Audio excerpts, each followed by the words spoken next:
Hey guys, welcome back to the Interceptor, and today we are here with some more Angela gameplay. Angela is one of my absolute favorite champions, definitely like a top 5 in there, and I just felt like doing some gameplay. I turned off suicides last night after I finished Arena. Well, actually it was before I placed defense, so yeah, last night. And I felt like getting some Angela gameplay. Now, while she is absolutely a champion that thrives from the suicide masteries because she just heals because she has regen in her base kit. She heals more than she loses from suicides. And if you guys did not know this, the way Angela's regeneration works is for every 10% damage that you take, you get a regen buff. Now, if you take more than the 10% before the buff is finished, then it'll store it, and then when that buff ends, it'll just come back. And when you're running suicides with willpower, you're not losing any, but all of that health that you are quote-unquote losing before you get it back literally instantly from willpower gets banked. And it actually counts towards the 10%. So at the cost of literally nothing, you regen almost the whole fight with suicides. Now, we chose to not go with suicides. Just that way I can throw a lot more special attacks. You can absolutely still do that with Angela. Also, if you start her with the Odin pre-fights, the bleed from suicides goes away almost instantly, which is really cool. Actually, it goes away literally instantly if you have her at least Sig 182, I believe it is. And my Angela is actually Sig 183 because I miscounted when I was adding Sig stones. That was funny. But anyways, yeah, today we're going to be taking on Kang boss and also the Grandmaster boss. So I should talk about the synergies I'm using in this video. And I closed down the thing. Okay, I'll open it back up quickly. So the first synergy is the synergy with Odin. So for every single fight that the team has won up to that point, you gain extra damage. One second, let me just pull this up because I don't know.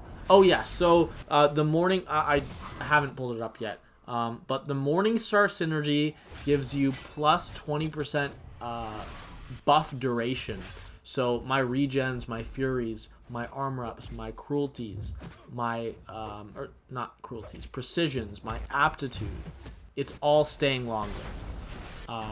So it's really, really nice. And we're taking down Kang really nicely here. I am going to make a few mistakes in the fight, such as right there. I didn't quite get my L1 off in time, so I did take burst damage. And because I made like a desperation move to do it, I had to throw a special into the block so he got a combo.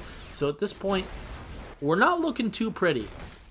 We've already taken one burst and one combo to the face. And we're not done taking hits, but do not worry, because Angela can take hits like a monster. Oh, I probably should have blocked that. Maybe I'll block this one. Or maybe I'm going to go big brain and throw the L3. Okay, honestly, probably the right move there. So, Kang has been out for a while. I'm sure you guys have seen tons of solos, and this is not going to be the fastest. But what this is going to do is this is going to show that, like, with other champions, you take a combo with Stealth Spidey, for example, you're done. You're dead. But with Angela, you can take many combos, and you will not die. She is crazy. She is very sustainable. That's why the title of this video is Sustainability plus Damage equals Angela, because she has it all. She has the crazy damage with these big crits that you guys see here. She, like, you get 2 aptitudes, then you get 2 furies, and she just goes crazy. Well, by then you would only have 1 aptitude, but regardless, you know what I mean. And then we also have Heimdall synergy here, which is what gives us that fury, the permanent fury buffs. You'll notice that when we're at 1 bar of power, we still have the fury, and that's what it's from. It's not actually doing that much. It's only 15%. but it's okay.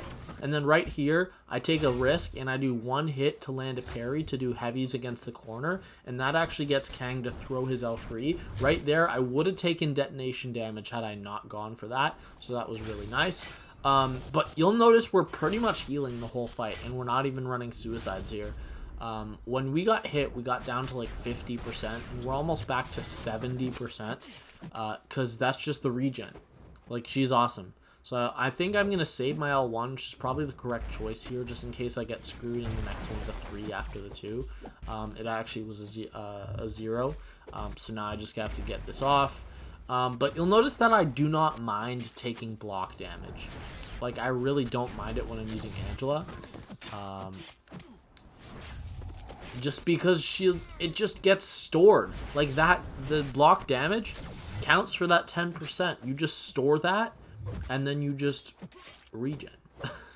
And because of the synergy that gives extra duration on my buffs, I regen more damage than I take, which is just crazy.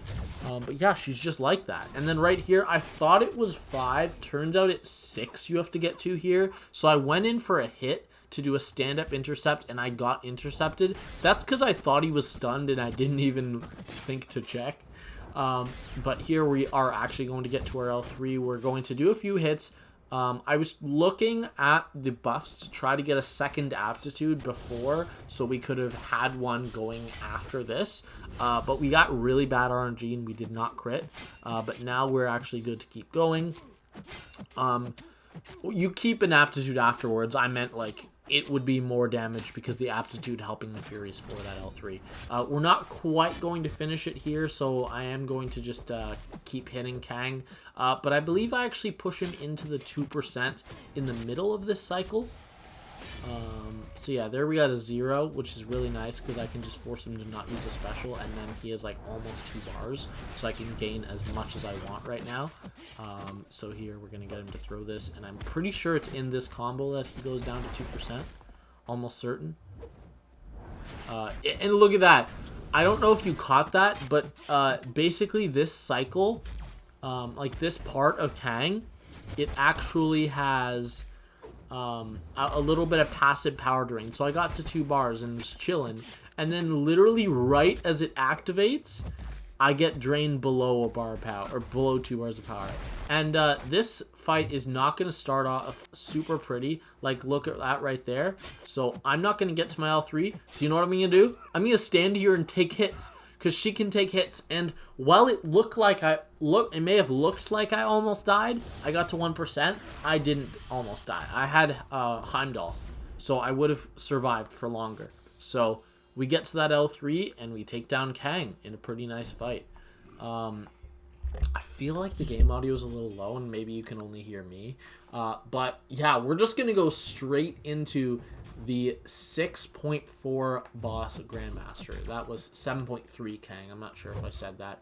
But yeah, we're going to start off with some intercepts. Honestly, I really didn't like my performance in this first one, just because I got a blunder right away. And I was not getting my... I didn't get a ton of charges from intercepts. Maybe that's in the second time. But yeah, there I blundered again. I got 2 blunders. And then here I'm trying to get the light attack on. There's not really too much to talk about in a GM fight, just because it's kind of like it's been out for so long that everyone already knows what's happening. But this is actually a really clean fight, like a really, really clean fight. I'm not 100% positive. No. I take 1 hit that I didn't want to. Because in the GM fight, you have to take hits on his L1 if you want to complete the prompts and get your tokens. Not prompts, but you know what I mean. Complete tokens, don't get blunders, stuff like that. But I believe there is only 1 time in this entire fight that I take a hit that I did not want to take. Like, that was not for the special 1 prompts.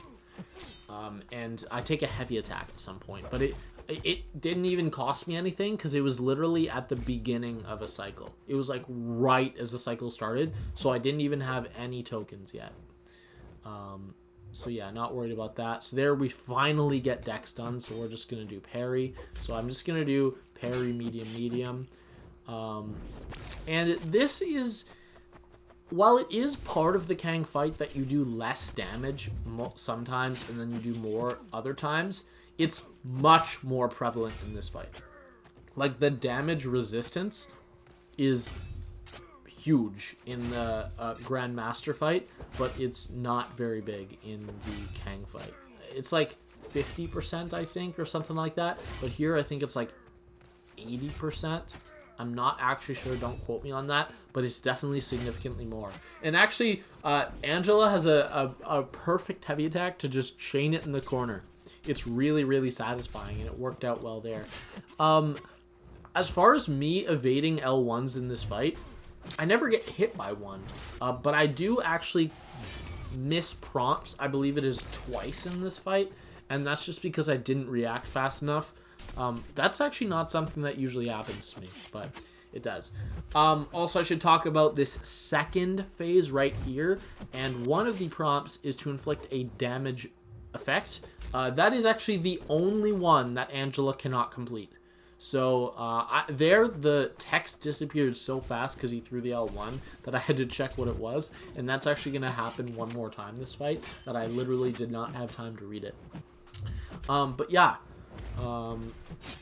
Angela can complete all prompts except for that one in both phases overall, and that's actually the one where I missed. I was supposed to block it, and I dexed, and I don't know why. But all you have to do is take one token of blunder per cycle in this second phase, and that's literally the only ones that are forced. That's it. But yeah, you'll see we're doing huge damage here. Unfortunately, the limitation of us only being able to be at a special 1 is kind of a bad thing for Angela, because the best thing to do with Angela is to get your Furies from between 1 and 2 bars, get your precisions from between 2 and 3 bars, and then stack aptitudes when you're above 3 bars, and then throw it and get back to your Furies. That's the best way to play Angela if you're just looking for damage output. So unfortunately, that's kind of not going to work out here. But we still get 1 Fury. We just can't copy it because we're not over a bar. Every time we crit, we get it. Which means that our permanent buff is still going to be the armor up, because of the way it's worded. It's like you got to be like 1% over 1 bar of power for your permanent buff to change, and that permanent buff lasts up until the next bar of power and stops exactly at it. The only one that does not work that way is obviously 3 bars, because you can't be over 3 bars. You have to be exactly at 3 bars. You can never be higher. So at that moment, your permanent buff would change to a aptitude, rather than the way the other 2 work as being exactly at the bar. But yeah, what's this prompt? Oh, whiff, right. That's actually my favorite prompt. I love that one. And you'll notice in this fight, I don't really try to parry too much. Not really. And that's just because I don't care, because Angela's at 95%. Why would I care? There's no reason.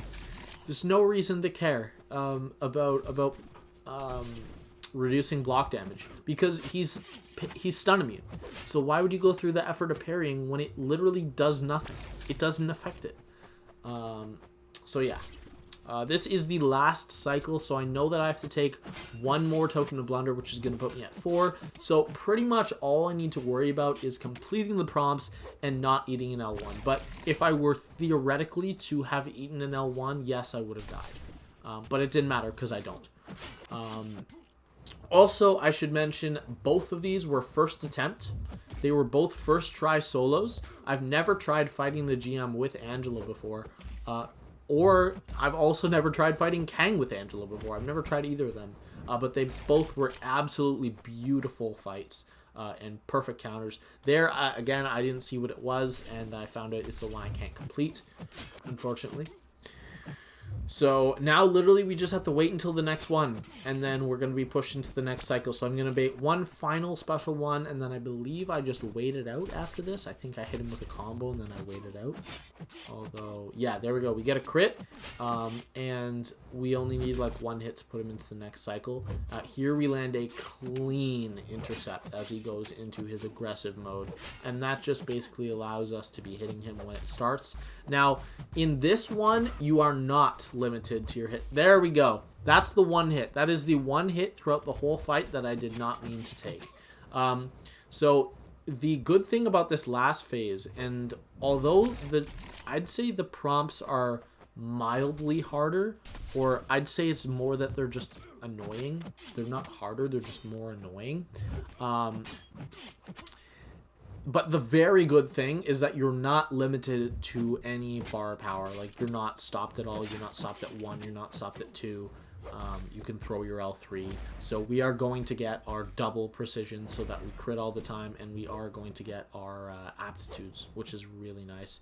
And here, the GM's actually going to be kind of an idiot. And he's actually going to get to his L2 3 separate times in this phase. 3 times. Why? I don't know why. He was being an idiot, okay? Strike My Block is the last one, so I know that once I get it done, I can actually go and do a 5-hit combo. I did not know I got hit there. I must have completely forgotten about that. That's hilarious. That's a really odd time to take a hit. But what I actually do there, not sure if you catch that, but what I did is that whole time I was watching the reverse controls counter, and I knew that if I threw a special when it was about to expire, I wouldn't have to worry about my dash being reversed, because if I'd not thrown a special and dashed back, he could have thrown his own special, which would have caught me while reverse controls were still up. So there I get hit again. Wow. I guess it's just like with Angela, you heal so much that at the end of the fight, I thought it was only that one time I got hit. Apparently, I got hit like multiple more times. I genuinely thought I only got hit once though. But I guess I was just forgetting.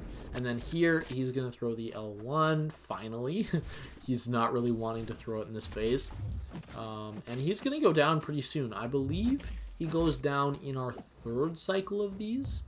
So there we get to wounded, and I'm going to throw the L3. I'm just waiting to get a second aptitude, and we did. And I threw it right at the end. Unfortunately, this is not going to kill, although it is going to be very close to killing. It's going to be 4%, so I would only have needed 3% more. And then there I go for a stand-up intercept and get intercepted. But yeah, just forget what I said. Apparently, I got hit a lot in this in the fight. But here I noticed that we have reverse controls. But I've actually been practicing reverse controls because for a while it was by far my weakest part of the game, and I've really been working on fixing that. And I think that practicing this phase of this fight is arguably the best place in the game to practice it, because you have unblockable specials that you have to evade while you're reverse control. And this fight is almost over. We need 2 more prompts. And it's kind of funny when I look back at when I was first trying to do this fight. One of the biggest problems about this fight was having to land the intercepts at the beginning. And that's because when the Grandmaster came out, no one knew about light intercepts. They weren't a thing. They literally were not a thing. And there I forgot about the Unstoppable, but we're going to hit a sexy light intercept there. But yeah, light intercepts were not a thing when the Grandmaster came out. They were discovered like a month after, or at least they were not like a big thing on YouTube or in the community that anyone was talking about. We just didn't know about them. So I was trying these crazy medium intercepts. Just, yeah, I remember how hard this last phase was, and with me being more comfortable with light intercepts, maybe they were a thing and I just wasn't super comfortable with them yet, but I remember personally not using them. it's kind of funny how much of a joke that last part is, because I used to have to bring a sustainable champion to get to my to get it over, to survive the whole time, maybe getting hit most of the time, but now you can just do it effortlessly. So yeah, that's going to be the 7.3 Kang and 6.4 Grandmaster solos. So I thought that was pretty cool. But that's pretty much gonna be it. With me having a SIG 182 or 183 Angela, I think mine's SIG 182, but it needs to be SIG 181. I'm not sure about that. I might be using her in war. Honestly, I might, because Path 9 in Section 2 got changed to also be a hazard shift, and she is one of the top options for hazard shift in the game. So we'll see about that. Maybe I'll be bringing some Alliance War content. But for now, that is going to be all. I hope you guys enjoyed the video. And that is going to be all for today. I'll see you guys later. Bye.